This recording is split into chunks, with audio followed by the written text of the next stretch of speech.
أعوذ بالله السميع العليم من الشيطان الرجيم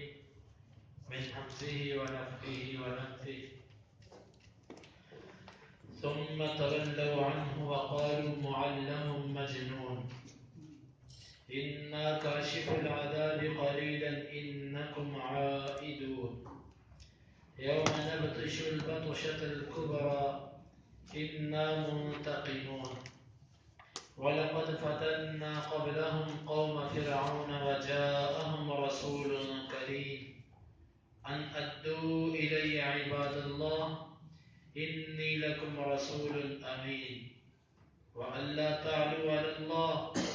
إني آتيكم بسلطان مبين وإني عذت بربي وربكم أن ترجمون وإن لم تؤمنوا لي فاعتزلون فدعا ربه أن هؤلاء قوم مجرمون ثم پھر تولوا انہوں نے منہ موڑا عن کا مطلب سے ہو اس سے ثم تولوا عنہ پھر انہوں نے منہ موڑا اس سے وقالوا اور انہوں نے کہا معلم سکھایا گیا ہے مجنون دیوانہ ہے وقالوا معلم مجنون اور انہوں نے کہا یہ سکھایا گیا ہے اور دیوانہ ہے انا بے شک ہم کاشفو کھولنے والے ہیں العذاب عذاب کو قلیلا تھوڑا سا انا بے شک کنتم عائدون لوٹنے والے ہو بے شک ہم کھولنے والے ہیں عذاب کو تھوڑا سا اور بے شک تم لوٹنے والے ہو یوم جس دن نبطشو ہم پکڑیں گے البطشتا پکڑنا الکبرى بڑا انا بے شک ہم منتقمون انتقام لینے والے ہیں ولقد واو کا مطلب اور لام کا مطلب البتہ قد کا مطلب تحقیق ولقد اور البتہ تحقیق فتننا ہم نے آزمایا ہم نے فتنے میں ڈالا قبل پہلے ہم ان سے وَلَقَدْ فَتَنَّا قَبْلَهُمْ اور البتہ تحقیق ہم نے فتنے میں ڈالا ان سے پہلے قوم کو فرعون کی وَجَاءَ اور آئے ہم ان کے پاس آیا ان کے پاس رسول کریم معزز اور آیا ان کے پاس معزز رسول ان کے ادو تم سپرد کر دو الیہ میرے عباد اللہ کے بندوں کو انی بے شک میں لکم تمہارے لیے رسول ہوں امین امانتدار وان اور کہ لا نہ تعلو تم سرکشی کرو علی اللہ پر انی بے شک میں آتیکم لایا ہوں تمہارے پاس بسلطان دلیل مبین واضح وانی اور بے شک میں عدت پناہ پکڑتا ہوں با کا مطلب ساتھ ربی اپنے رب کے وانی عدت بربی اور بے شک میں پناہ پکڑتا ہوں اپنے رب کے ساتھ وربکم اور تمہارے رب کے ساتھ ان کے ترجمون تم مجھے رجم کر دو وان اور اگر لم نہیں تؤمنو تم ایمان لاؤ لی میرے لیے فا کا مطلب پس اعتزلون مجھ سے جدا ہو جاؤ وَإِن لَمْ تُؤْمِنُوا لِي فَاعْتَزِلُونَ اور اگر تم میرے لیے ایمان نہیں لاتے پس مجھ سے جدا ہو جاؤ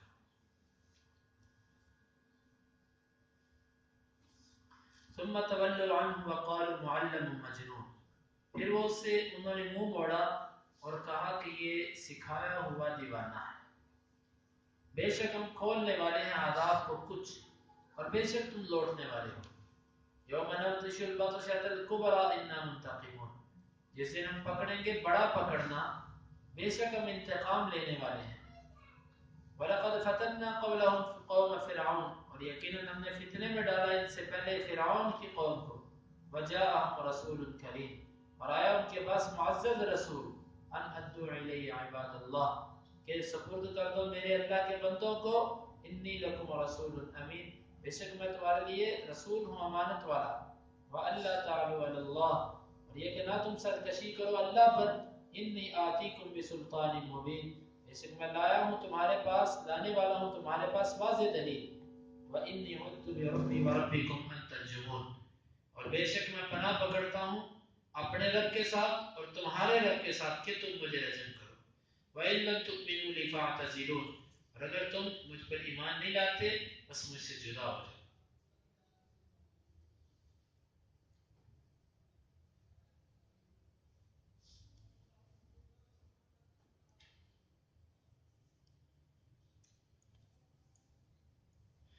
اللہ رب العزت نے آیت نمبر 14 میں کافروں کا حال بیان کیا کہ یہ کافر یہ ساری چیزیں نشانیاں دیکھنے کے بعد انہوں نے رسول سے منہ موڑا، اور منہ نہیں موڑا بلکہ یہ بھی کہا کہ یہ سکھایا گیا ہے، اس کو تو لوگوں نے چند باتیں سکھائی ہوئی ہیں اور یہ آ کر ہمیں سناتا رہتا ہے، فلاں قوم پر ایسے عذاب آیا، فلاں قوم پر ایسے عذاب آیا، معلم یہ چند باتیں سکھایا ہوا ہے، مجنون اور دیوانہ ہے، جنون ہے اس کے ساتھ۔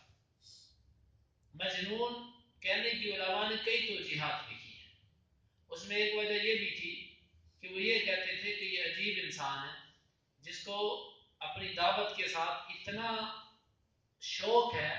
کہ نہ اس کو اپنی برادری کے ناراض ہونے کا ڈر اور نہ اس کو کچھ اور پرواہ کسی چیز کی، گویا کہ یہ تو دیوانہ لگتا ہے بندہ، دیوانے ہی ایسا کر سکتے، دنیا کی سوچ رکھنے والا بندہ تو ایسا نہیں کر سکتا۔ یہ دو باتیں کہیں، اللہ رب العزت نے فرمایا کہ اِنَّا کَاشِفُ الْعَذَابِ قَلِيلًا إِنَّكُمْ عَائِدُونَ، یہ جو دھوئیں والا ہم نے عذاب بھیجا تھا تمہارے اوپر، ہم اس عذاب کو تھوڑی دیر کے لیے تم سے کھول دیں لیکن پھر تم اپنے پہلے والی حالت پر لوٹو۔ مطلب کہ جب اللہ کا عذاب آتا ہے اللہ تعالیٰ فرماتے ہیں کہ اگر ہم اس کو تھوڑی دیر کے لیے کھول بھی دیں تو تم توبہ نہیں کرنے والے، جیسے ہی عذاب دور ہوگا تم پھر پہلے والی حالت پہ لوٹ جاؤ۔ اسی آیت کی وجہ سے ابن مسعود رضی اللہ عنہ فرمایا کرتے تھے کہ یہ جو دھواں ہے یہ قیامت سے پہلے کا دھواں مراد ہے، قیامت سے پہلے کا، اور وہ یہ کہا کرتے تھے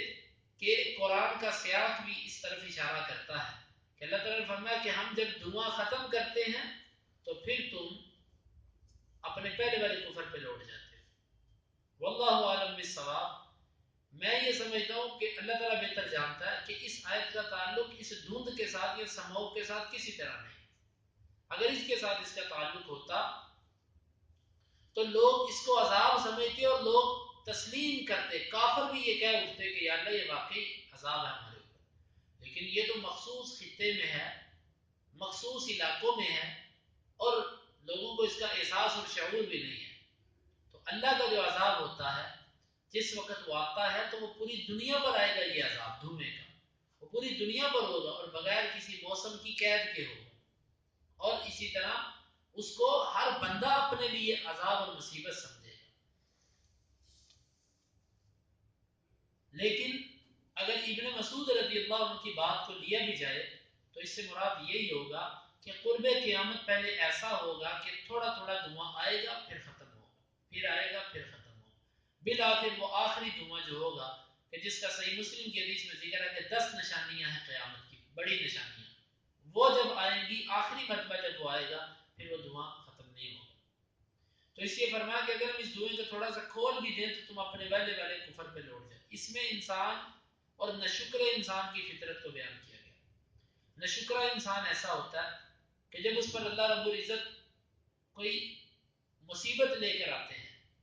تو وہ اللہ کو بڑا اس وقت پکارتا ہے کہ یا اللہ میری مصیبت کھول دے، جیسے ہی اللہ رب العزت اس سے مصیبت کھولتے ہیں وہ اپنے پہلے والی نشکری پر پھر لوٹ جاتا ہے، پہلے والی سرکشی کفر پر دوبارہ لوٹ آتا ہے۔ اور ہم سب کی حالت یہ ہے،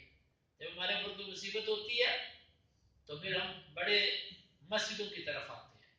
جیسے ہی مصیبت دور ہوتی ہے ہم پھر اپنی پہلے والی حالت پہ لوٹ جاتے ہیں۔ اللہ تعالیٰ نے فرمایا کہ دنیا میں تو ہم نے تمہارے سے عذاب کھول دیا، لیکن سنو یوم نبطش البطشۃ الکبریٰ انا منتقم، جس دن ہم پکڑیں گے بڑا پکڑنا پھر ہم انتقام لیں گے۔ اس بڑا پکڑنے سے کیا مراد ہے؟ ابن مسعود رضی اللہ عنہ کہا کرتے تھے کہ اس سے مراد ہے جنگ بدر کا دن، جنگ بدر کے دن اللہ رب العزت نے کافروں کو بڑا پکڑا اور ان کے سارے سردار جو سرکردہ تھے اس وقت وہ مارے گئے، اور اللہ تعالیٰ نے ان کے 70 کے قریب بندے مارے گئے اور 70 کے قریب قیدی بنے۔ تو وہ اس کو بطشہ کبریٰ کہا کرتے تھے کہ اللہ کی بڑی پکڑ تھی ہے، لیکن ابن عباس رضی اللہ عنہ کہا کرتے تھے کہ میں یہ کہتا ہوں کہ بطشہ کبریٰ سے مراد جنگ بدر نہیں ہے، بلکہ اس سے مراد قیامت کا دن ہے، اور یہی بات زیادہ بہتر معلوم ہوتی ہے کہ قیامت کا دن ہی مراد ہوتا ہے، کیونکہ اللہ رب العزت نے جنگ بدر کے موقع پر سارے کافروں کو نہیں پکڑا تھا، چند پکڑے تھے، باقی تو زندہ رہے تھے، باقیوں کو بعد میں موت آئی۔ تو اس لیے سے درست یہی ہے کہ بطشہ کبریٰ سے مراد ہے قیامت کا دن، جب ہم پکڑیں گے بڑا پکڑنا، اِنَّا مُنْتَقِمُونَ، بے شک ہم انتقام لینے والے ہیں۔ وَلَقَدْ فَتَنَّا قَبْلَهُمْ قَوْمَ فِرْعَوْنَ وَجَاءَهُمْ رَسُولٌ كَرِيمٌ، عذاب آئے تو اللہ سے عذاب کے دور ہونے کی دعا کرنا، جیسے یہ عذاب دور ہو جائے پھر اللہ کی شکری پر اتر آنا۔ اس مصیبت میں ہم نے انہی کو نہیں بلکہ ان سے پہلے قوم فرعون کو بھی مبتلا کیا تھا۔ قوم فرعون پر اللہ تعالیٰ نے کون کون سے فتنے ڈالے، اس قوم پر بھی اللہ تعالیٰ کے مختلف قسم کے عذاب آئے۔ مثلا خون کا عذاب، خون کا عذاب ان پر ایسا آیا کہ جب یہ کوئی چیز پینے لگتے تو وہ خون بن جاتی، ہر طرف انہیں خون ہی خون نظر آتا، بہت بڑا عذاب تھا یہ خون کا۔ انہوں نے موسیٰ علیہ السلام سے کہا، موسیٰ اپنے اللہ سے کہا کہ وہ ہمارے سے اس عذاب کو دور کر دے، ہم پکے مومن ہو جائیں گے۔ موسیٰ علیہ السلام نے دعا کی، اللہ تعالیٰ نے عذاب کو دور کیا، لیکن وہ پھر اپنے پہلے والے کفر پہ، پھر اللہ تعالیٰ نے ایک دوسرا عذاب بھیجا، جوؤں کا عذاب، جوئیں ہی جوئیں، ان کے سروں پر، ان کے بستروں پر، جہاں جاتے جوئیں ہی جوئیں۔ پھر انہوں نے کہا کہ موسیٰ اللہ سے کہہ کہ ہم سے اس عذاب کو ٹال دے۔ خلاصہ یہ کہ اللہ تعالیٰ نے وہ بھی عذاب ختم کیا، یہ پھر اپنے کفر پر لوٹ آئے۔ اللہ تعالیٰ نے ان پر تیسرا عذاب بھیجا، اللہ تعالیٰ نے مینڈک کا عذاب، ایسا عذاب ہی ان پر بن کر آیا کہ ہر جگہ ان کو مینڈک ہی مینڈک نظر آتا، جہاں یہ جاتے وہاں پر مینڈک، ان کے بستروں پر، ان کے سرانوں پر، ان کے کھانے پر، کھانا کھانے لگتے تو منہ میں نوالے کی جگہ مینڈک، اتنا یعنی کہ یہ تنگ آ گئے اس سے کہ اللہ یہ کیا مصیبت۔ الغرض اللہ تعالیٰ نے ان پر 9 قسم کی نشانیاں موسیٰ علیہ السلام کو دکھائی تھی، ان پر مختلف قسم کی چیزیں عذاب بن کر آتی رہی، لیکن یہ باز نہیں آئے۔ اللہ تعالیٰ فرماتے ہیں کہ جس طرح یہ دھوئیں کو دیکھ کر کہیں گے کہ اللہ ہم سے دھواں کھول دے، اللہ جب کھولے گا پھر کفر پر لوٹ آئیں گے۔ اللہ تعالیٰ فرماتے ہیں ہم نے اس سے پہلے اسی طرح قوم فرعون کو بھی آزما رکھا ہے، وہ بھی ایسے تھے، جب عذاب آتا تو اللہ سے دعائیں کرتے، جب عذاب دور ہو جاتا تو نشکری پر اتراتے۔ بھائیو یہ آیت مجھے اور آپ کو بھی ایک سبق دیتی ہے کہ مصیبت کے وقت اللہ کو پکارنا، اور جب مصیبت ختم ہو جائے تو دوبارہ اپنے پہلے والی حالت پہ لوٹ جانا، یہ مسلمانوں کا کام نہیں ہے، مسلمان کا یہ کام نہیں ہے۔ مسلمان ہر وقت اللہ کو پکارتا ہے، اور ایک حدیث میں بھی آتا ہے کہ جو بندہ مصیبت کے وقت صرف اللہ تعالیٰ کو پکارتا ہے تو فرشتے جب وہ اللہ کو پکارتے تو فرشتے کہتے ہیں یہ اجنبی سی آواز ہے، اوپری اوپری آواز ہے جو پہلے نہیں سنی۔ اور جو بندہ خوشی اور غمی میں اللہ کو پکارتا ہے، وہ جب بھی پکارتا ہے تو آواز آتی ہے کہ یہ مانوس آواز ہے، یہ وہ آواز ہے جو پہلے بھی ہم سنتے رہتے ہیں۔ تو یہ اللہ تعالیٰ نے یہاں پر فرمایا کہ اس سے پہلے بھی قوم فرعون اس مصیبت میں مبتلا رہی ہے۔ وجاءہم رسول کریم، ان کے پاس بڑے معزز رسول آئے تھے، یعنی موسیٰ علیہ السلام، ان ادعو الی عباد اللہ۔ اس آیت کے 2 مطلب ہیں کہ اللہ کے بندے میرے سپرد کر دو۔ ایک تو یہ فرعونیوں کو خطاب ہے کہ اے فرعون تو اللہ کے جو بندے ہیں یہ میرے سپرد کر دے، یعنی یہ قبطیوں کو کہا جا رہا ہے کہ یہ جو بنی اسرائیل ہیں یہ اللہ کے بندے ہیں، ان کو میرے سپرد کر دے۔ انی لکم رسول امین، بے شک میں تمہارے لیے امانت والا رسول، یہ اللہ کے بندے ہیں، ان کو میرے حوالے کر دو، میں ان پر اللہ کی باتیں جاری کروں، اللہ کے احکامات جاری کروں۔ یہ نہیں ہو سکتا کہ بندے ہوں اللہ کے اور غلامی کریں تیری، یہ نہیں ہو سکتا۔ ایک اس کا مطلب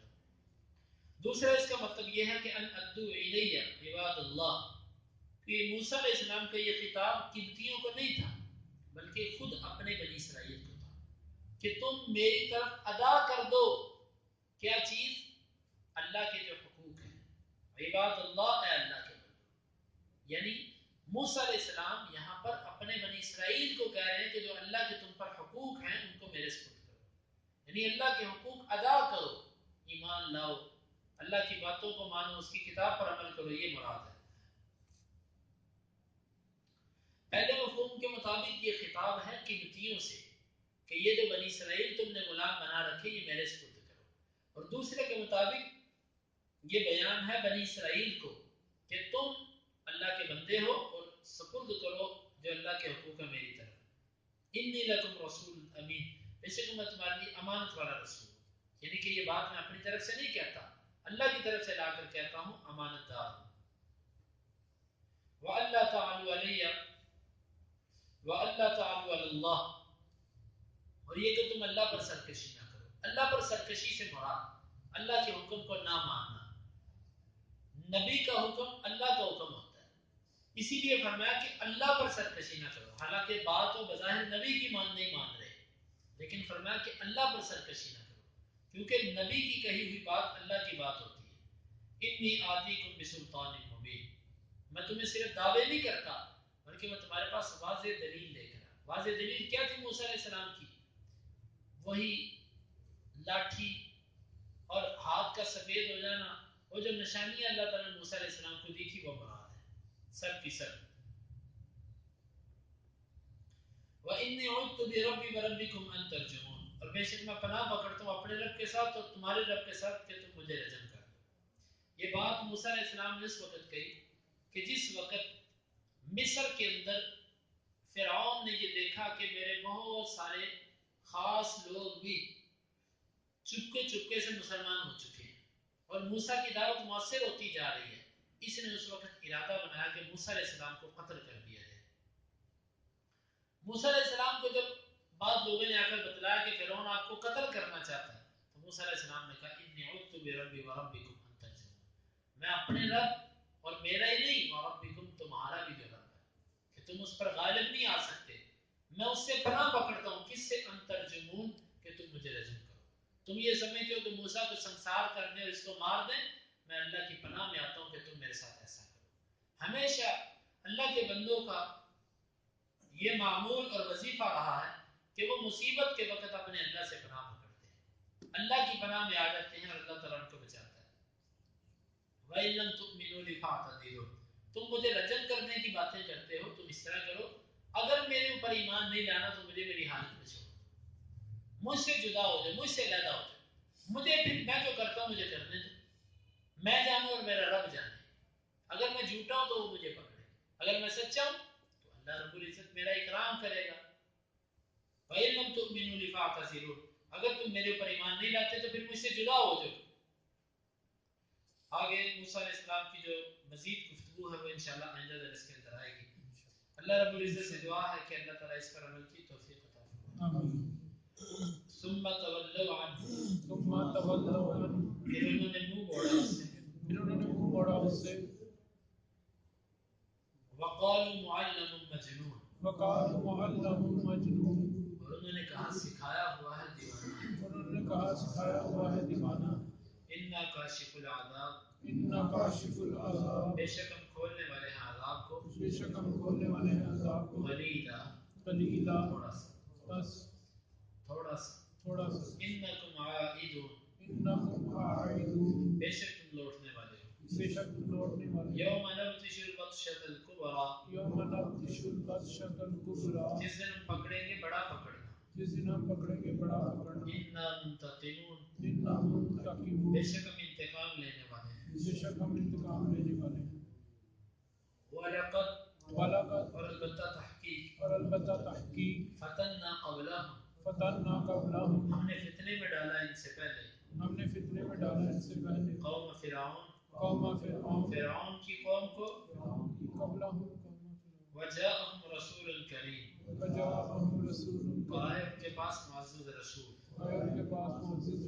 ادوا الی عباد اللہ، انی لکم، یہ کہ تم سپرد کر دو میرے اللہ کے بندوں کو کہ تم سپرد کر دو میرے اللہ کے بندوں کو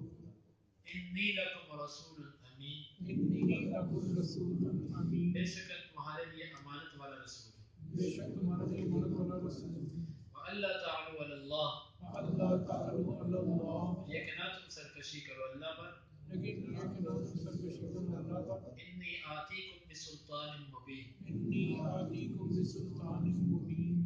بے شک میں لانے والا ہوں تمہارے پاس واضح دلیل بے شک میں لانے والا ہوں تمہارے پاس واضح دلیل وَإِنِّي عُذْتُ بِرَبِّي وَإِنِّي عُذْتُ بِرَبِّي اور بے شک میں پناہ پکڑتا ہوں اپنے رب سے بے شک میں پناہ پکڑتا ہوں اپنے رب سے وَرَبِّكُمْ وَرَبِّكُمْ اور تمہارے رب سے اور تمہارے رب سے أَن تَرْجُمُونَ أَن تَرْجُمُونَ کہ تم مجھے رجم کرو کہ تم مجھے رجم کرو وَإِن لَّمْ تُؤْمِنُوا لِي وَإِن لَّم تُؤْمِنُوا اور لِي اگر تم میرے لیے ایمان نہیں لاتے اور اگر تم میرے لیے ایمان نہیں لاتے فَاعْتَزِلُونِ فَاعْتَزِلُونِ بس تم مجھ سے جدا ہو جاؤ بس تم مجھ سے جدا ہو جاؤ اللهم انفعنا بما علمتنا وعلمنا ما ينفعنا وزدنا علما آمین اللهم اقسم لنا من خشيتك ما تحول به بيننا وبين معصيتك ومن طاعتك ما تبلغنا به جنتك ومن اليقين ما تحول به علينا مصائب الدنيا آمین متعنا اللهم بأسماعنا